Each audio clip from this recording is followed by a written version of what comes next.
आजमगढ़ जिले के अतरौलिया में सोमवार को पंचायती राज मंत्री ओम प्रकाश राजभर ने आगामी 8 दिसंबर को कौड़िया में आयोजित होने वाली महिला जागरूकता रैली की तैयारियों की समीक्षा की। शिक्षण भवन में आयोजित इस बैठक में उन्होंने कहा कानून व्यवस्था पर सरकार की सख्ती का जिक्र करते हुए कहा कि प्रदेश में कानून का राज है और जो भी इसे तोड़ेगा उसके खिलाफ कार्रवाई होगी। संबल दंगों पर बोलते हुए उन्होंने सपा बसपा और कांग्रेस सरकारों पर जमकर हमला बोला। सपा शासन में 815 दंगे और 1300 मौतों, बसपा शासन में 600 दंगे और 1200 मौतों का जिक्र करते हुए उन्होंने कांग्रेस को इमरजेंसी के दौरान लाखों लोगों को जेल में डालने के लिए आड़ हाथों लिया। उन्होंने संभल में अल्पसंख्यक बहुलता के कारण उपजे विवाद को विपक्ष की साजिश बताया है। वहीं मंच के नीचे शराब पीने के आरोपों को भी समाजवादी पार्टी की चाल करार दिया है। 2027 के चुनाव पर उन्होंने कहा कि 8 दिसंबर की रैली एनडीए की मजबूती का स्पष्ट संकेत देगी।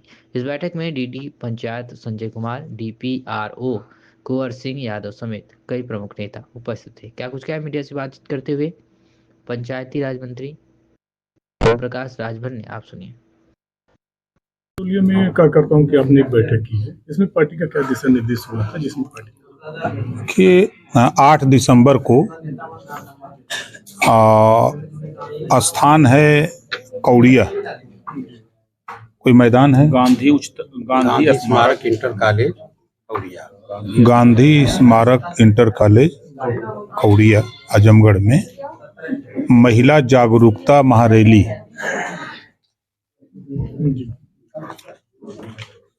इसी कार्यक्रम की तैयारी को लेकर के यहाँ पार्टी के नेता लगे हैं, तो उन्हीं के कामों की समीक्षा कि क्या तैयारी हुई, अब तक कितने गांवों में चौपाल लगी, कितने लोग आने के लिए तैयार हैं, उसी पर अलग अलग नेताओं से जिनकी ड्यूटी जहां जहां दी गई थी उनसे बातचीत हुई है। सर, अगर हम राजनीति की बात करें तो आपके सहयोगी दल भारतीय जनता पार्टी और आप उत्तर प्रदेश के साथ साथ देश में निरंतर प्रगति कर रहा है।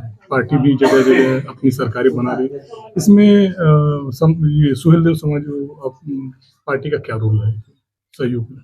देखिए, अभी आपने देखा बिहार में, अभी परसों में था, वहां भी महिला जागरूकता महारैली थी जिसमें लगभग 50,000 की भीड़ थी।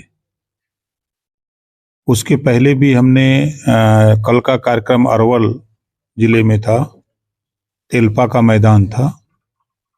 उसके एक महीना पहले हम लोगों ने नवादा में किया था रैली। नवादा जिले का वो मैदान था सीतामढ़ी। हम लोग बॉम्बे भी, पूरे देश में यूं कह लीजिए कि आंदोलन को अपने जो अति पिछड़े हैं, दलित हैं, गरीब हैं, कमजोर हैं, अल्पसंख्यक हैं, ऐसे लोगों को समझा रहे हैं कि 33% रिजर्वेशन महिलाओं को लोकसभा और राज्यसभा से पास हो चुका है। आने वाले 5-6 साल के बाद ये रिजर्वेशन लागू हो जाएगा। तो अभी से जो वंचित, शोषित, पिछड़े, दलित, अल्पसंख्यक हैं, जो राजनीति से दूर हैं, इनमें से महिलाओं को हम लोग जागृत कर रहे हैं कि अपने अधिकार के प्रति जागृत हो और आने वाले दिनों में आप एमएलए बन करके, एमपी बन करके, एमएलसी बन के, राज्यसभा बन करके, दोनों सदन में, चाहे यूपी हो चाहे विधानसभा या लोकसभा। सर, विपक्ष द्वारा आरोप लगाया जा रहा है कि एक तरफ जहां महिलाओं को जागरूक करके उनका हक दिलाने के लिए, उनको राजनीति में प्रेरित करने के लिए जगह जगह जागरूकता रैली, जागरूकता मंच लगा रहे हैं, वहीं दूसरी तरफ भारतीय जनता पार्टी में सबसे ज्यादा उत्पीड़न अगर हो रहा है तो महिलाओं को। देखिए, ये विपक्ष का आरोप है। यहाँ कानून का राज है।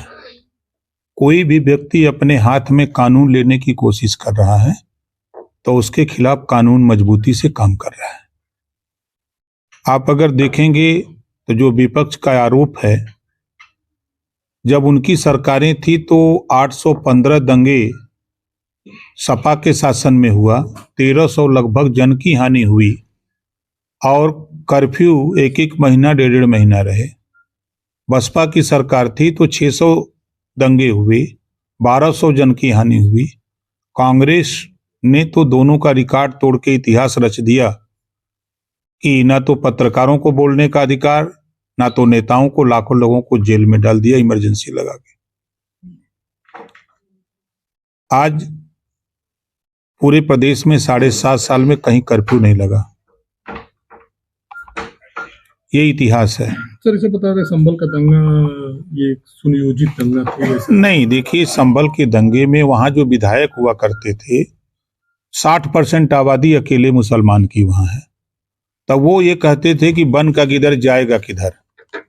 ना उनके थाने की समस्या, ना उनके नाली की समस्या, ना चक्रोट की, ना सड़क की, कोई मतलब नहीं था विधायक से। तो लोगों ने ऊब करके वहां के बड़ी संख्या में मुसलमानों ने बीजेपी को वोट कर दिया। तो अब वहां वोट देने वाले और न देने वाले दोनों मुस्लिम तबके में विवाद हुआ है। सर एक बहुत आपके बयान का बड़ा चर्चा है कि हम भाजपा के गुलाम नहीं है। देखिए, आपके जिले में अरौरा ब्लॉक में कार्यक्रम भागीदारी पार्टी का लगा। उस कार्यक्रम की तैयारी में जब हमारे प्रेमचंद प्रजापति जी, महेश प्रजापति जी और उनकी टीम क्षेत्र में घूमने लगी तो उनसे लोगों ने सवाल किया कि ओम प्रकाश राजभर भारतीय जनता पार्टी के गुलाम है, वो नहीं आएंगे, उनका आरोप था। तो जब उन लोगों ने हमको बताया कि ऐसे ऐसे साहब आएंगे कि नहीं आएंगे, हम कहे हमारे ऊपर भरोसा रखे, कार्यक्रम की तैयारी करिए। तो मैं उस कार्यक्रम में आया। तो आने के बाद किसी पत्रकार साथी ने पूछा तो हमने कहा कि भाई इस तरह का आरोप था और मैं भारतीय जनता पार्टी का सहयोगी दल हूं, उनका गुलाम नहीं हूं। एक और आरोप लगता है मंच के नीचे से होते हैं। ये तो समाजवादी पार्टी की साजिश है। उस बयान के पीछे आप ध्यान से देखिए, जहां 25 गो पुलिस लगी हो, दरोगा लगी हो, हमारे साथ खुद 15 गो लोग हैं, तो क्या संभव है कोई मंच के नीचे शराब पिएगा? ये तो विपक्ष अब वो क्या क्या बना देते हैं, भगवान मालिक है। तो अगर हम 27 की चुनाव की बात करें तो 27 की चुनाव में आपकी पार्टी की क्या भूमिका होगी? आपको 8 तारीख को यहाँ मिलेगा। 8 दिसंबर को आपको एहसास होगा कि